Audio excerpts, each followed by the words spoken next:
आखाती देशांतील युद्धजन्य स्थितीमुळे गॅसची पुरवठा साखळी विस्कळीत झाली।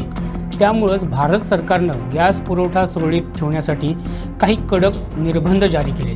तरी देखील प्रशासकीय यंत्रणांचा डोळा चुकून काही हॉटेल व्यावसायिक बेकायदेशीर पद्धतीनं घरगुती गॅसचा वापर करत असल्याचं समोर आलंय। यामध्ये उत्तर गोव्यातील परवरी भागात नव्यानं सुरू झालेल्या आमंत्रण उडुपी प्युअर व्हेज रेस्टॉरंटच्या मालक आणि व्यवस्थापकाविरुद्ध घरगुती गॅस सिलेंडरचा उपयोग व्यावसायिक वापरासाठी केल्याच्या आरोपाखाली पोलिसांनी गुन्हा दाखल केला आहे। नागरी पुरवठा खात्याच्या बारदेश विभाग अधिकाऱ्यांनी परवरी भागात राबवलेल्या नियमित देखरेख आणि तपासणी मोहिमेवेळी आमंत्रण उडुपी प्युअर व्हेज रेस्टॉरंट या रेस्टॉरंटमध्ये घरगुती LPG गॅस सिलेंडरचा वापर रेस्टॉरंटच्या किचनमध्ये केला जात असल्याचं आढळून आलं। रेस्टॉरंटच्या किचनमध्ये 2 घरगुती गॅस सिलेंडर होते।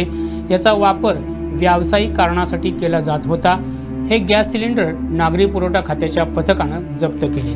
ही कारवाई खात्याचे संचालक जयंत तारी आणि सहाय्यक संचालिका दीपा फुलारी यांच्या मार्गदर्शनाखाली बारदेश विभाग निरीक्षक राजीव सावंत, उपनिरीक्षक सर्वेश नाईक तुयेकर, सदाशिव खांडेपारकर, वासुदेव शिरोडकर आणि रोहित तळणकर या पथकाने केली।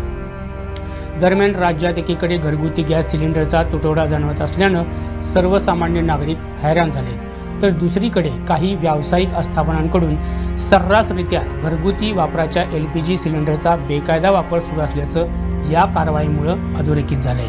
नागरी पुरवठा खात्यातर्फे बारदेश निरीक्षक संजीव सावंत यांनी या रेस्टॉरंट मालकाविरुद्ध परवरी पोलिसांमध्ये तक्रार दाखल केली आहे। या तक्रारीच्या आधारे पोलिसांनी रेस्टॉरंटचे मालक आणि व्यवस्थापक यांच्याविरुद्ध LPG पुरवठा आणि वितरण आदेश 2000 कायदा कलम 3 उपकलम 1 उपकलम क आणि अत्यावश्यक वस्तू कायदा कलम 7 यान्वये गुन्हा नोंद केला आहे।